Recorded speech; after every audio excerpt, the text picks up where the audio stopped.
दोस्तों आप देख रहे हैं लालटेन भोजपुरी और आप लोगों का एक बार फिर से लालटेन भोजपुरी चैनल पर स्वागत है।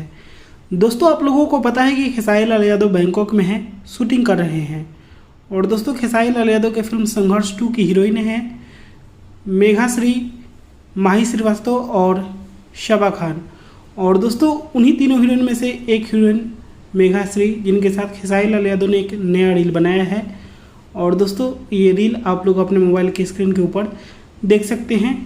ये बैंकॉक का ही रील है।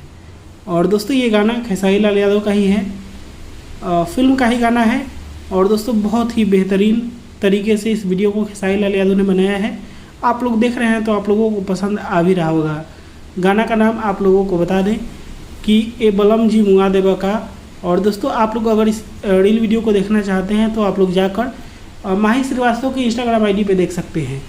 और दोस्तों यही अपडेट था। बाकी आप लोग ये रील वीडियो कैसा लगा आप लोगों को कमेंट करके बताइएगा। और बाहर बहुत ज़्यादा हवा चल रहा है। और इसी के साथ मैं इस वीडियो को यहीं पे ख़त्म करता हूँ। मैं मिलूंगा आप लोगों से एक नया वीडियो में, तब तक के लिए जय हिंद, जय भोजपुरी।